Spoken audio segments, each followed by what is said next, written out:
Bismillahirrahmanirrahim.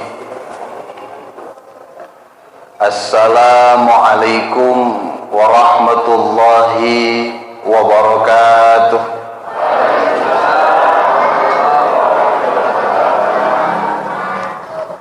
Bismillah, alhamdulillah, assalatu wassalamu ala rasulillah Sayyidina Muhammad ibn Abdullah wa ala alihi wa sahbihi wa man tabi'ahu wa wala, amma ba'd. Pangersa Bapak Bupati Kabupaten Bandung anu ku pribados dipehormat Bapak Haji Dadang M. Nasir SH SIP MIP beserta jajarannya, Muspika 4 kecamatan di wilayah 3 yang saya hormati, para tokoh alim ulama di 4 kecamatan wilayah 3 yang saya hormati, dan semoga semuanya mulia di hadapan Allah Subhanahu wa Ta'ala.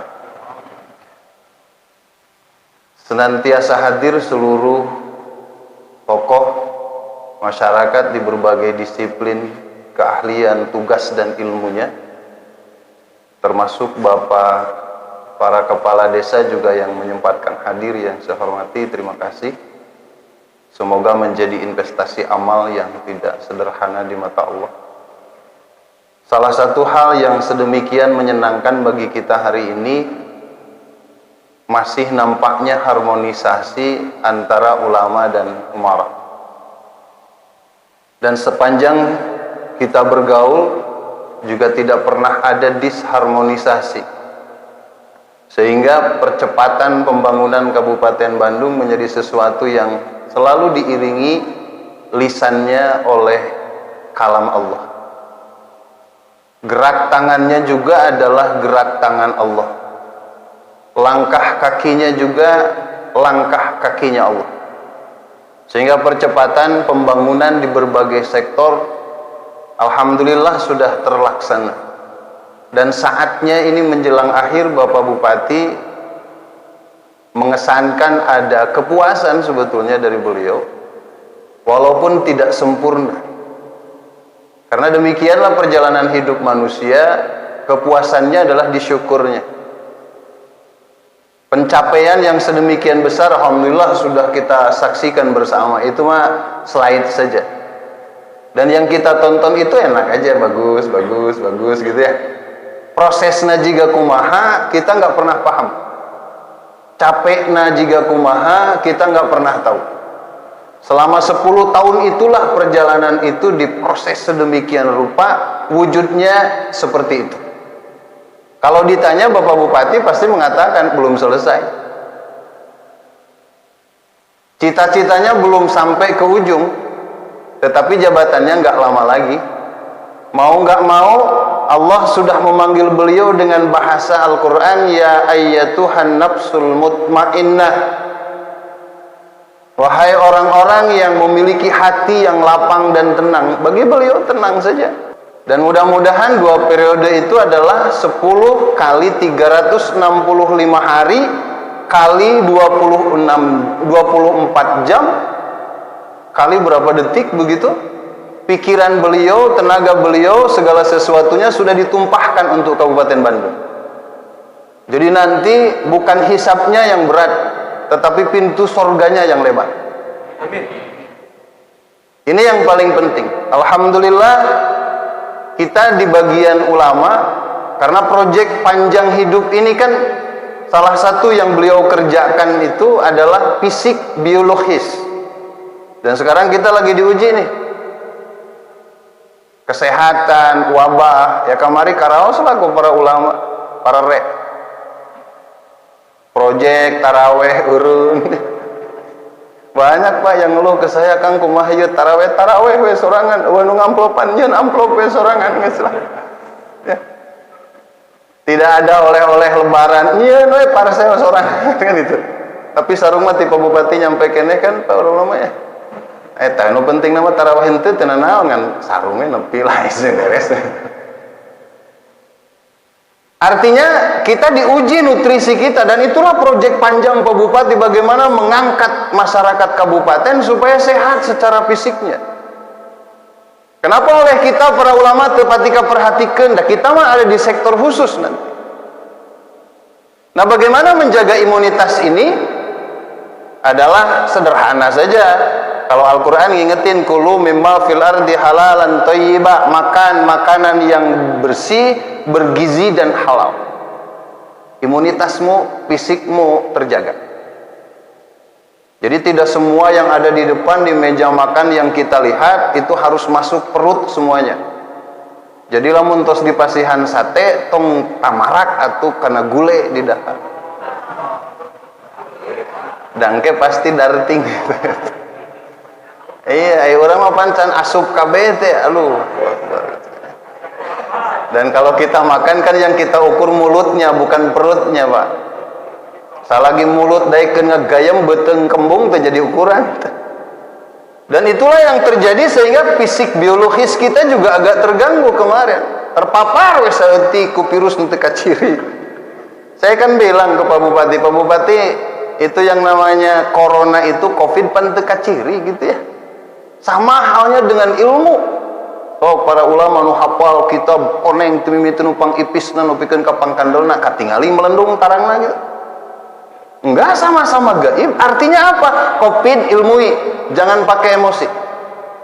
Karena ilmunya ada. Salah satunya makan makanan yang bergizi. Ikuti arahan dinas dan Kementerian Kesehatan. Kalau perlu pakai masker, pakai. Itu boga sorban belitkeun, beres urusan. Ulama mau nggak pakai masker nggak? Dina tak di sini. Oke, saya kasih ingat ini. Yang penting kan fungsinya nutupin mulut hidung. Urusan teknis mau pakai apa kan itu terserah, ngan meureun anu gampang jeung murah hargana ya masker. Apaan? Ya ketika ketemu orang, kalau sendirian mantong dah ngap atuh Pak. Da potensi dropletnya kan tinggi, komo ustad tukang ngebudah kabeh gitu. Ya udah sederhana aja, ikuti anjuran ilmu kesehatan. Maka insya Allah fisik biologis kita kuat. Yang tak kalah penting adalah akal anatomis. Akal anatomis ini juga proyek panjang Pak Bupati. Bagaimana mencerdaskan anak Kabupaten Bandung. Warga Kabupaten Bandung ini belum kerjakan dari mulai tingkat PAUD sampai tingkat keperguruan tinggi. Ada yang beasiswa, ada yang beasiswa luar negeri, ada yang mendapatkan penghargaan, ada yang digratiskan. Saking ingin beliau melihat generasi Kabupaten Bandung itu adalah orang-orang yang sukses. Kumaha carana mempertahankan imunitas akal anatomis ini? Adalah satu, baca. Maka di pasien Iqra tuh buat. Jadi kalau orang sekarang baca Qur'annya tidak lancar, yaitu kelihatan tuh akal anatomisnya agak kurang terperhatikan oleh kita. Bagaimana pribadi seseorang akan punya prinsip bertahan dalam hidup kalau akal anatomisnya tak terperhatikan? Satu, rajin baca itu kata kunci Pak. Lain ninggalian we situs porno teureun-eureun kan gitu. Pulsa we beak, giliran rek muka kitab eueuh teu bagian kuota. Pas ditinggali dina riwayat browsingna, ya Allah nu lain-lain kan gitu. Ini perlu kita pikirkan karena memang ulama punya tugas di garda itu. Yang kedua, rajin dengerin orang nyampein ilmu. Ustadz, ulama, kiai, para cendikiawan, ahli ilmu, bagaimana menarasikan sebuah pengetahuan. Tong ngarasa aneh, komo hoream ngadengikeun, lamun jalmi tos hoream ngadengikeun, ciri akalna gering. Kalau orang sudah tidak mau baca, ciri akalnya gering. Kalau orang ditegur marah, itu ciri akalnya sakit. Maka ciri-ciri orang yang akal anatomisnya sehat, gampang menerima nasihat, gampang menerima input ilmu, rajin baca. Kita dengar sabilulungan dari dulu sampai sekarang filosofinya nggak paham-paham. Lain itu dibagi ku Bupati Bukuna, kan itu dibaca. Akhirnya pas ditanya sabilulungan teh naon, eta ngored bareng. Kerja bakti itu. Salah satu bagian dari sabilulungan ya bersama, bekerja bersama. Makanya mungkin perlu periode berikutnya untuk memahami sabilulungan itu. Kan geus teu meunang Pak. Tapi ilmunya pasti bapak-bapak dapat lah, karena bukunya kan kapungkur dibaginya Pak, dibaca saja. Makanya para ahli ilmu sampai yang namanya Sayyidina Ali kan selalu berpesan ke kita, wahai sahabatku, didiklah anak-anakmu dengan ilmu yang jauh lebih maju dibanding ilmu kita hari ini. Kenapa? Karena memang generasimu nanti akan menghadapi keadaan yang jauh lebih maju dan mungkin keadaannya sangat berbeda, kata Ali karamallahu wajhah, dengan keadaan kita hari ini. Baheula mah rada aneh ningali ulama megang nyepeng telepon HP panen mah hiji eon. Baheula mah orang rek ngaos ngajingjing teh kitab, aya mah mesakan HP da kita dina handphone kabeh. Berbeda. Nah, cuma kita kan ada lemahnya hari ini. Bagaimana kita hanya sebagai pengguna, bukan sebagai pencetus alat itu. Makanya ketika Charlie Hebdo itu, kantor berita di Prancis, menyiarkan kartun Rasulullah, kita kepanasan Pak. Makanya aneh aja saya kalau di Indonesia masih ada yang membid'ah-bid'ahkan peringatan kelahiran Rasulullah. Orang lain menghina, di sini dibid'ahkan. Apa bedanya Pak? Udah beda peringatan majeng ulang tahun mah tuh Pak. Sok aya nyebut cenah Maulid Nabi tepan ulang tahun. Ulang tahun mah meuli kue Pak.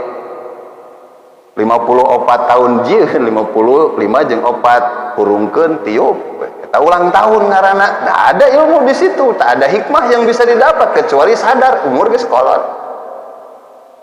Tapi ketika cerita memperingati kelahiran Rasulullah, sejarah, karena kelahiran Rasulullah adalah inspirasi. Jadi tong disamikeun kelahiran Rasulullah jeung urang mah da lahir gen di daguan henteu teu daguan henteu Pak. Rasulullah mah jelas kelahirannya adalah kemanfaatan panjang sampai akhir zaman nanti, sampai Allah memastikan tidak akan ada gantinya Nabi dan pengganti Nabi setelah Rasulullah. Kenapa? Saking sempurnanya. Dalam sempurna mah Rasulullah pasti sudah Allah siapkan penggantinya. Makanya kalau orang tanya, hari ini kita hidup di zaman siapa? Kan ada orang Pak kadang-kadang sok ahli sunnah, yuk kita balik ke sunnahnya Rasulullah. Loh emang selama ini ente hidup di sunnahnya siapa? Ya mohon maaf kan ukuran-ukuran sunnah kita ini kan casing Pak, pakaian, tampilan, kalau nggak gitu nggak nyunah kan itu. Jadi inilah justru sebuah gambaran sehingga kita juga kecolongan Pak oleh Charlie Hebdo itu. Sampai Emmanuel Macron itu masih sampai hari ini merasa benar dengan alasan kebebasan berekspresi. Padahal di Islam kan ada etika, berekspresi boleh tapi jangan ngina orang. Berekspresi boleh tetapi jangan nyakitin orang. Ungkapkan pendapat sesuatu hal yang bebas tetapi jangan pernah menyinggung siapapun. Kan gitu. Ini juga kita kehilangan. Akhirnya kita kembali kemana? Akhirnya kita hanya meneteskan air mata, tak bisa berbuat apa-apa. Kita rame-rame boikot produk Prancis, tetapi kalau Bapak sadar nih yang hari ini ada ini produk siapa yang Bapak pakai tuh? Prancis pula Pak. Kenapa? Karena kita bukan pemilik. Tak salah dia buat itu, tapi kita telat berbuat. Saya pernah ceramah di dekat pabriknya botol yang Bapak lihat itu di Cisalak gitu, Kabumi. Saya tanya Pak ke masyarakatnya, bapak-bapak, ibu-ibu, kira-kira bangga nggak dengan itu? Oh teriak Pak, bangga. Oke, bangga. Kenapa? Ong Cai Sukabumi bisa melanglang nasional. Tapi ketika saya tanya, bahagia nggak Pak? Lamun bunga henteu. Dah hayang jadi satpam gese. Nah ini kan siapa yang mau memikirkan ini Pak? Ya saya coba-coba izin Pak Bupati, waktu itu saya bikin air kemasan. Masya Allah, saya mau jujur Pak, teknologinya Perancis Pak Bupati. Saya nggak bisa, ada teknologi di Jepang, di Korea, tapi kalau dilihat kehebatan teknologi itu adanya di Perancis untuk AMDK, air minum dalam kemasan. Biayanya mahal Pak. Tapi kalau nggak kita mulai, kapan umat Islam ini mau jadi garda depan? Ustadz baca doa di air yang menghina Rasulullah, kira-kira gimana tuh urusannya? Iya kan banyak ke bapak datang ke Ustadz, dia pun anak hese lahir, mama wacai eta. Rek dikumahakeun, pangadoakeun, asa teh nyambung kan. Masih bagus doanya nyerap Pak ke situ. Masih bagus kata-katanya terekam gitu. Nah, di sini perlunya kita sebagai para ulama di samping menginspirasi ya syukur-syukurlah jadi pionir. Makanya ini akal anatomis ini perlu kita cerdaskan. Ngomongin tentang COVID, filosofinya nggak paham. Sehingga yang ada takutnya yang rame-rame, bukan solusinya yang bisa kita lakukan. Apa sih COVID itu? Di Bapak pahami. Sederhana aja sebenarnya itu kan senyawa protein. Makanya kalau rame ngomongin apa itu vaksin ya karena memang dasarnya dari situ. Maka pola penyebarannya di awal tuh droplet, not airborne, tidak berterbangan. Makanya wajar kalau mau ketemu pakai masker, bisa saling memuncerati satu sama lain. Kan Islam geus diajarkan bersin tutup teu mulutna. Mau ngobrol jaga jarak, kan harus ngobrol tiba lagi pahareup-hareup irung siga nu keur paseha kan gitu. Jarak 1-2 meter itu udah cukup. Dari dulu akhlak itu dimulai di agama ini. Tapi begitu isu COVID, ilmu itu mati semuanya. Ini yang jadi persoalan Pak hari ini. Akal kecerdasan kita nggak main hari ini. Karena kenapa? Kita lebih percaya saat buka browsing, buka isu, daripada kita mempelajari fakta. Makanya kita terseok-seok nggak punya prinsip.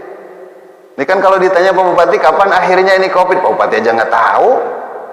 Makanya yang rada nyelon itu kan Pak Bolot ditanya gimana COVID, sorry gua kagak kenal masih COVID. Ya tapi pahami supaya karena dia tuh kayak setan gitu, nggak nampak kapan Bapak ada bisa diserang kan seperti itu. Cara menghindarnya ya tadi imunitas fisik biologis naikin, fisik akal anatomis naikin kecerdasan. Sehingga nanti imunitas akalnya terbentuk. Mau ngomong orang model mana kita nggak terpengaruh. Orang saya punya dasar kok. Namanya COVID itu senyawa protein. Makanya mungkin berbeda proteinnya orang Indonesia dengan proteinnya orang Eropa. Wajar kalau para ahli kemudian meragukan bagaimana imunitas vaksin yang didatangkan ke sini perlu dianalisis begitu panjang. Karena memang rohnya berbeda, Pak. Dan ini harus disampaikan oleh para ulama kepada masyarakat supaya bagaimana komunikasi sosial tetap jalan, penyakit terhindari, produktivitasnya nggak nurun. Ini kita kan modelnya kemarin sehat sembuh, sakit semua kan lockdown, diem aja. Begitu selesai Ustadz ditingkuin Pak keluar gitu. Ya, ini. Nah yang tak kalah pentingnya lagi adalah ruh. Nah kalau yang dua tadi kan Pak Bupati itu proyeknya nih Pak.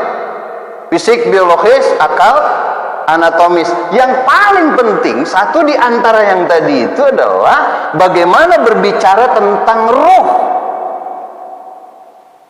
Nah cuma kalau ngomongin ruh, kita nggak bisa ngomongin substansi, karena ini Allah wilayahnya. Wa yas'alunaka 'anir ruh. Betul Al-Isra ngomong? Qulir ruhu min amri rabbi wa ma utitu minal ilmi illa qalila. Kalau kamu mau nanyain persoalan ruh itu urusanku. Dan kamu hanya dikasih sedikit saja tentang ilmu itu. Oleh karenanya yang perlu kita pikirkan bukan substansi ruhnya, tetapi imunitasnya. Apa pentingnya? Kalau orang ruhnya sehat, mau fisiknya sakit kayak gimana, produktivitas nggak nurun, Pak. Yang bahaya, ini fisiknya sehat, akalnya sehat, tetapi ruhnya sakit, ya masya Allah, nggak ada produktivitas. Nah jangan sampai di Kabupaten Bandung ini orangnya secara fisik sehat-sehat Pak, tapi akalnya sakit, maka produktivitasnya akan nurun. Sok tinggal ipa ke bapak nu setruk, tapi ruhnya sehat, tuh bisa ke masjid lempang, pakai kursi roda kan gitu. Tuh bisa pakai kursi roda, pakai itek digotong lah ku tatangga ku budakna dituyun sampai pulang lagi. Kenapa? Ruhnya sehat. Tapi orang yang ruhnya sakit, jag-jag belejag nongkrong Pak di warung kopi, nongkrong Pak di imperan jalan, ngobrol berjam-jam dia mampu, diskusi agama 1 jam panas dingin Pak. Nah ini ruhnya yang sakit. Lalu apa imunitasnya ruh itu? Ya ibadah. Makanya Nabi Ayub itu ketika diuji Allah dengan penyakit, baru berdoa itu kapan? Ketika ibadahnya terganggu oleh penyakit. Makanya kenapa kita harus ngumpul lagi di masjid? Kemarin kan gara-gara Covid ibadah terganggu tidak? Berdoa di situ. Kenapa? Karena ketika iznada rabbahu anni massaniya dzurru wa anta arhamur rahimin. Ketika Ayub berdoa kepada Allah atas penyakitnya, bahasanya enggak curhat beliau. Pan urang mah meureun lamun ngadoa teh curhat kalau Gusti gara-gara Covid habis teu tarawih eureun pengajian eueuh nu ngondang. Gara-gara haji teu dituluykeun eueuh nu ngondang walimatus safar kan areureun kabeh Pak kamari. Jadwal nu kabeh geus aya jadi cancel deui nya. Rajaban urun panti bulan Rajab keneh urang teh nasib jiga kieu teh. Kan untung we tadi teh leungeun ustad mah leungeun Allah. Suku ustad mah suku saha? Suku Allah, lisan apa pikiran ustad mah hatena geus Allah, mata nu nanggung hirupna lain si corona, tapi saha? Allah baru celik we nepi ka ayeuna ge jarak jag keneh. Nah, itu bedanya orang-orang yang sifat sikapnya dekat dengan aulia Allah. Ini kan dinamikanya kalau Pak Bupati sukses nih ngangkat ini, nyelesain Covid, mulia nggak? Mulia, karena ujian mah tempatnya orang dinaikin derajat sama Allah. Kalau orang mau menyikapi ujian itu sebagai hal sisi positif dalam hidupnya, siap-siap sajalah oleh Allah diangkat derajatnya. Maka apa yang terjadi ketika Nabi Ayub berdoa kepada Allah kan diijabah, fastajabna lahu fakasabna bihi min dzurri wa atainahu ahlah. Ketika Allah Subhanahu wa taala mengabulkan doanya Nabi Ayub, yang pertama Allah lenyapkan penyakitnya. Jadi jangan lagi bersandar ke anggaran, bisi teu kabayar. Jangan lagi bersandar kepada kekuasaan, bisi teu kuateun. Jangan lagi bersandar kepada kekuatan yang ada. Wong hari ini kekuatan terkalahkan, Pak. Mau bersandar kemana lagi kalau sudah semua ini tidak mampu mengatasi soal? Maka bersandarlah kepada Allah. Maka setelah itu Allah yang kemudian akan menyelesaikan masalah ini. Tentu tanpa mengesampingkan syariat. Ya kita kan sudah berupaya kemarin. Jarak 1 meter ewang begitu ya. Sajadah mawa masing-masing. Masuk sebelum ke masjid cuci tangan. Pakai masker pula. Ya syariat sudah dijalankan, mau apa lagi? Yang lucu itu upaya sudah tapi kasihan teu beak-beak, Pak. Kita teh upaya sudah maksimal tapi takut luar biasa. Bapak teh reka makam tengah puting, geus dibaturan ku sa RW, tapi keung anggar pan teh cager tuh. Jadi kalau upaya ini sudah maksimal, tinggal bulatkan roh, penyakit minggir itu. Nah, ini yang perlu kita bangun. Nah, yang kemarin dilakukan itu alhamdulillah ketiga hal pokok inti yang kita perlukan ini sudah dilakukan. Sehingga pemerintahan Kabupaten Bandung ini stabil sampai hari ini. Kalaupun tadi ada 10 per hari terpapar, besok 3-14 hari kemudian negatif, kan luar biasa itu. Biasa aja lah, Bapak kemarin flu biasa aja. Ya, bukan jangan menganggap enteng sih, tidak. Cuma jangan terlalu paranoid, kecerdasan tuh jangan kalah gitu. Berpikir pasti, karena Islam kan punya cara, Pak. Ulama tuh sebenarnya punya cara-cara jitu. Oh, kita kenal taun sudah bukan waktu kemarin. Rasul kita sudah jelas-jelas menginstruksikan kalau satu kota terwabah, kata Rasulullah, yang sakit kau jangan keluar dari kota itu. Dan yang masih sehat jangan masuk ke kota itu. Tapi aku ingetin, kata Rasulullah, kalian yang sehat buru-buru cari lahan subur, bercocok tanam di situ. Ke gunung, ke lembah, kemana, nanti ketika musim wabah selesai, suplai itu, karena di kota pasti ekonomi berkurang. Nah ini kan nggak begitu, makanya begitu wabah selesai, ekonomi dan regulasinya nggak terganggu, kan cerdas namanya itu. Nah, kita ini kan keburu takut sebelum perang kan akhirnya.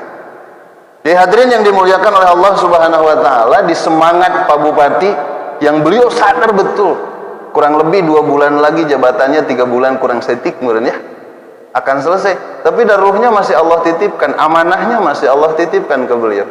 Dikerjakan saja, untuk berpikir baik deh sukan ngerek ngerusak. Kan gitu. Makanya selama ruh ini kita berjaga, ya sudah bekerja saja. Urusan mati nanti sedetik setelah ini kita masih berjuang, nanti dicatat sama Allah kita sebagai pejuangnya Allah. Apalagi kita jadwal matinya juga belum tahu ya.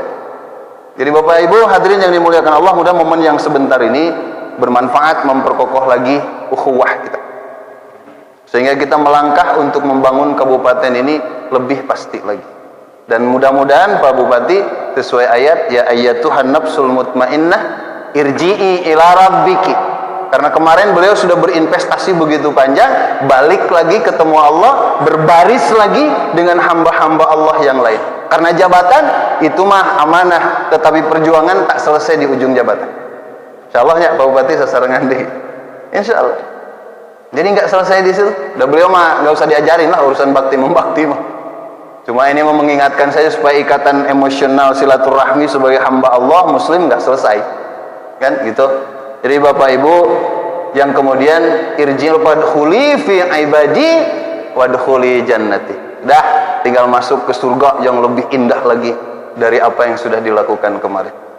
Semoga kita doakan Pak Bupati sehat walafiat. Apa yang sudah beliau lakukan di amanah jabatan 2 periode kemarin menjadi penolong beliau saat kembali ke kehabribaan Allah Subhanahu wa taala. Dan kita yang senantiasa tetap menjadi umat dan masyarakat mampu terus membangun, menginspirasi, bersatu padu, berukhuwah tanpa membeda-bedakan lagi warna baju dan lain sebagainya. Yang penting ukhuwahnya menjadi sesuatu yang sangat kuat, insyaallah. Itu saja kita akhiri. Mudah-mudahan pertemuan para ulama ini dicatat oleh Allah Subhanahu wa taala sebagai pertemuan yang dikokohkan oleh Allah Subhanahu wa taala. Yakinkan hati kita ini adalah hati yang dinilai dan diwarnai warna Allah. Yakinkan tangan ini yang bergerak bekerja adalah tangan Allah. Bahkan yang melangkah ke tempat ini juga adalah langkah kaki Allah. Maka mudah-mudahan di langkah Pak Bupati juga demikian. Beratnya tantangan yang dihadapi, hadirkan Allah di perjalanan. Itu saja, mudah-mudahan bermanfaat. Kurang lebihnya semua dimaafkan. Adzanallahu wa iyyakum ajma'in. Assalamualaikum warahmatullahi wabarakatuh.